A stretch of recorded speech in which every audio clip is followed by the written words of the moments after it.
Water is at the core of human health and human happiness, but for many people in the world, clean water is not reliably available. Sometimes there's too much, and sometimes there's too little. Sometimes there's the right amount, but it doesn't reach the people who need it, or it isn't clean enough for them to use it. Sometimes water helps us grow food or makes landscapes beautiful, and sometimes it carries pollutants into rivers and streams, throwing ecosystem out of balance. This is why stormwater harvesting is so important. Stormwater is the water that comes from precipitation. That is, it falls from the sky and makes it all the way to the surface of the earth. When we talk about stormwater harvesting, we're talking about capturing or slowing down relatively large quantities of water coming from rain or melting snow and ice. This is a little different from rainwater harvesting, which is the same water but captured before it makes it to the ground from a roof of a home or a building. By harvesting stormwater, we can complement our other water supplies like water from rivers, lakes, aquifers, and so on, especially for uses like flushing toilets or irrigating green spaces, which doesn't need clean potable water.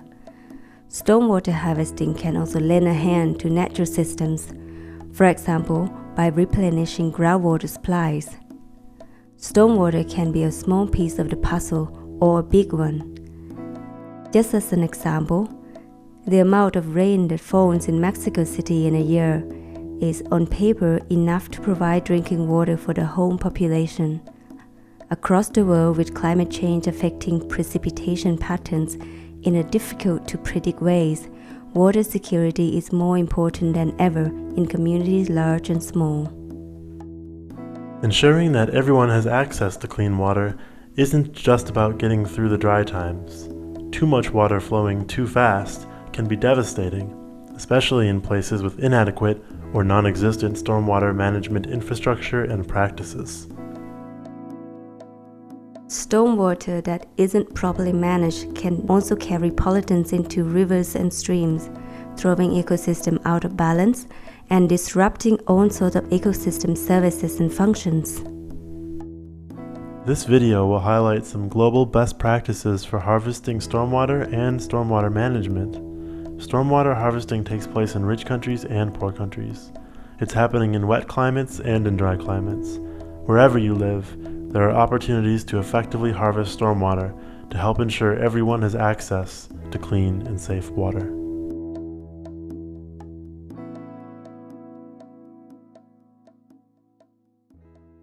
In many countries, stormwater and wastewater treatment are combined in one water treatment system. Most stormwater harvesting and reuse occurs in wealthier countries with scarce water, such as Australia and Singapore, as well as parts of the United States. Large-scale water treatment often employs three methods. First, purification using membrane technologies through microfiltration. Second, reverse osmosis. And third, ultraviolet disinfection. In the microfiltration process, water passes through membranes to filter out suspended solids, disease-causing bacteria, some viruses, and various other contaminants. The filtered water contains only dissolved salts and organic molecules. Indeed, the Dutch-based company IMT develops membrane filters that reliably remove bacteria, viruses, and suspended solids for all types of water utilization without the use of additional chemicals like chlorine. We interviewed Chief Marketing Officer Bert Velkers to find out more about the company's technologies and its vision.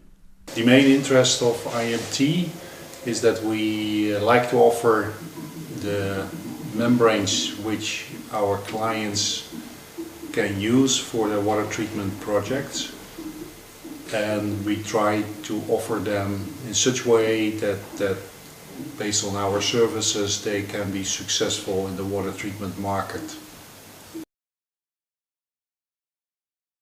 Wastewater treatment you do for two reasons. One is to make the water in such condition that you can discharge it to the environment, and secondly you can change the water quality in such a way that you can reuse it or reclaim it. Reuse means that you use it in the same application as you got it originally, and reclaim is that you make the water available for other applications. The main technology of IMT is the development and the production of so-called ultrafiltration membranes, and then typically the hollow fiber type. That's a membrane technology which is based on a polymer structure. So we use polymers and we create via an extrusion method a hollow fiber membrane. More or less it's a fiber which is leaking through the walls. Yeah, we see that the applications of our technologies is widespread. So even in consumers, so household applications, we see that membranes are being used. For instance, in Legionella in West Europe, so for small communities like hospitals, sport facilities, schools, whatever. I think we should focus mainly on the sanitation, on the problems to have clean water available for the consumers. And this ultrafiltration technology, which takes care of the bacteria and viruses, gives a very strong and reliable solution to give safe water to the consumers. We have various applications in either effluent treatment, so wastewater treatment, or the preparation of water to be used in drinking water or industrial uses by using the groundwater, the surface water, the seawater, whatever water is available. Yeah, what are the challenges we observe in the political and social environment? That's quite dependent on the market where you're in. So countries have different governments, different priorities, and also in different way how they work in social responsibility. So what we see, for instance, that in China there is a big challenge to improve the wastewater situation. Nowadays, with the growing industries there, still the wastewater is not under control. So they suffer from the surface waters who are also the sources for their own drinking water. But at the same time, we see a strong political will to improve that.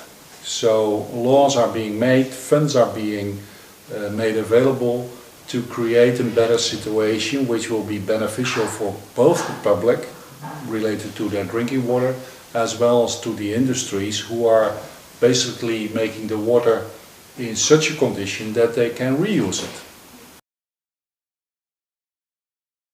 To look to the future for the next 5, 10, 20 years, what will be the impact of this technology? I think it will be quite strong. The technology, ultrafiltration, is still rather young, let's say at 20-25 years in a large scale on the market. And with the water problems, as we know, both the wastewater problems in different areas, as well as the scarcity of the water and the drinking water situation, this technique is one of the crucial ones to be used. It's rather cheap compared with others. It can be applied in small installations as well in big installations, and I'm sure the technology will develop further. That's also where IMT is still working on, to make it more easy to use, make it cheaper, and having the lifetime of the filters increased. Another step in water treatment is reverse osmosis, which also uses a membrane. In this case, a semi-permeable membrane is used, which has very small pores through which only small molecules like water molecules can pass through. Pollutants and undesirable contaminants like bacteria, viruses, heavy metals, and pesticides can't get through. But unlike the microfiltration step, dissolved salt, sugars, and proteins are filtered out too. Reverse osmosis is often used for desalinating seawater. Finally, in order to further improve the quality of water, ultraviolet or UV disinfection is conducted. This ensures that essentially all organisms have been eliminated and the purity of the water is guaranteed. It is necessary at this point to add back in some alkaline chemicals to restore the pH balance of the water. These technologies have been used widely, including in the production of bottled drinking water. Singapore is considered one of the most advanced countries employing these technologies. Singapore recently opened a plant capable of treating and recycling industrial wastewater.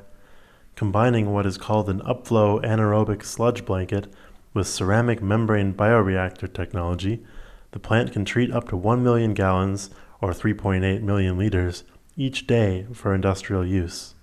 But how does local stormwater management work in Singapore? Water from rainstorm is collected through a comprehensive network of drains, canals, rivers, and collected ponds before it channeled to one of Singapore's 17 reservoirs for storage. This makes Singapore one of the few countries in the world to harvest urban stormwater on a large scale for its water supply. Today, Singapore's water catchment area makes up about 2/3 of its surface land, and the aim is to grow this to 90% by 2060. Water in Singapore's reservoirs comes from the rain, but also comes from raw water imported from neighboring Malaysia. The water must of course be treated before it can be consumed or used in industrial processes.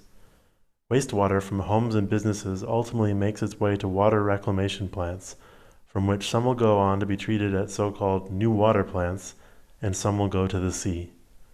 The new water plants clean up the water, but also strip away important minerals, so the water is mixed again with the rainwater and imported water in the reservoirs. From here, the cycle begins again.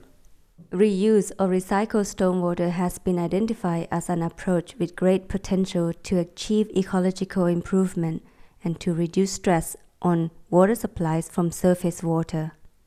Melbourne, Australia, is another city leading the world by tapping into this potential, with 57 projects to be operational by 2015 and many more projects planned. Other places considered to be leading the world in tapping into stormwater potential include Fremantle in Australia and Orange County in the United States.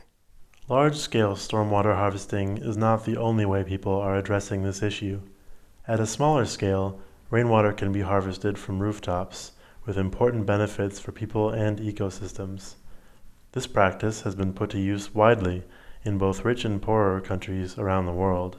Among the approaches to rainwater harvesting is so-called green roofs, where gardens are grown on top of buildings. Harvesting water on a rooftop is a solution for both the excess and the scarcity of water. In the case of scarcity, rainwater harvesting is a very efficient solution for domestic use. In the event of flood, this would be the only safe water. Green roofs and other rainwater harvesting techniques can also slow stormwater runoff, taking some pressure off infrastructure or preventing flash floods. Having recognized this, the community of Clareando in Sao Paulo, Brazil, developed a stormwater storage mechanism. They came up with an idea to store the water that was unable to penetrate the soil. They installed a rainwater storage system in every house for flushing, garden irrigation, and domestic cleaning. In some cases, the water could even be used for showering. After being stored for some time, the water could even be further filtered for drinking, if needed. The basic idea for rainwater harvesting is pretty simple. First, you have rain, which falls all over the roof area of the house or building.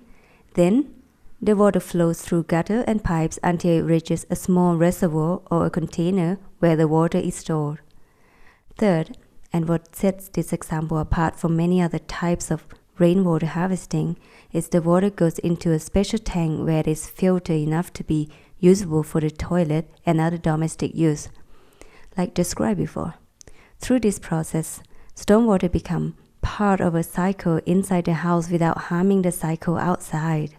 This is especially important because urban development has a big impact on the water cycle. Built-up surfaces like pavement and buildings are not permeable. Water does not flow through them like it does through the soil. Houses often disrupt the functions that trees and other ground cover used to accomplish. A roof of 1,000 square meters means 1,000 fewer square meters of natural water filtration, retention, and so on from the vegetation that would be there in its natural state. Given all that, it's easy to see why rainwater and stormwater harvesting is very important in communities large and small. In an extremely dry region, rainwater is even more precious. Itumba, Kitui in Kenya is one of those arid regions. People there used to walk up to 15 kilometers to get water when the rain was scarce. Now, when it rains in this region, water runs down the rock faces and through sand and gravel, filtering it a bit before it gathers in a reservoir. From there, the water goes down through pipes and into a storage tank. One storage tank holding 150,000 liters, about 40,000 gallons, can keep the community going for months. The project was built and now managed by the community. And a 20-liter container typically sells for about 3 US cents. The project profits are reinvested to expand the project. One of the best parts about these rock catchment systems is that they rely on natural forces like gravity. Fuel and chemicals are not required, making them easier to build and operate, especially in remote areas. By now, you know that an important part of effective water management is not just having access to water, but also keeping it clean and preventing its flow from being destructive. Another way to prevent excessive runoff and pollution is through bioretention and rain gardens. Bioretention projects tend to be larger scale, while rain gardens usually refer to smaller scale designs. Both are used to capture runoff and remove pollutants through infiltration processes that tap into physical, chemical, and biological forces. This is ensured through the use of different soil layers, plant types, and construction techniques that allow absorption, microbial activity, plant uptake, sedimentation, and filtration. The common structure for these projects is that there is a depression or a shallow basin where stormwater is collected. When the basin is full, water can be directed through stormwater drains or nearby water bodies. Often, the idea is for the water to leave the system through evaporation or infiltration into the ground. Bioretention basins and rain gardens can fit in small areas of land with residents or even in parking lots, where it becomes visually pleasing stormwater treatment sites. Studies have shown the effectiveness of bioretention basins and rain gardens for filtering pollutants on top of their other benefits, but much depends on proper design and construction. With the right approaches, stormwater harvesting has great potential to achieve ecological improvement, reduce stress on water supplies, firm up water security, and protect against natural disasters and storm events. The potential is not limited to only the aforementioned examples. Communities around the world are expected to grow in size and number. There will be more impervious areas and more stormwater runoff, and the problem will only be made more serious by climate change. Naturally, financial, social, and biological costs and benefits will need to be properly assessed for any specific location where stormwater harvesting is considered. The price to recycle stormwater for human consumption and uses in industry and agriculture is still high, but other technologies, such as photocatalysis and anammox, are promised to get cheaper in the future. And in the meantime, there are stormwater harvesting practices and solutions available at many price points, for many scales, and in many different contexts. Drop by drop, stormwater harvesting can make water safer and more accessible for societies across the planet.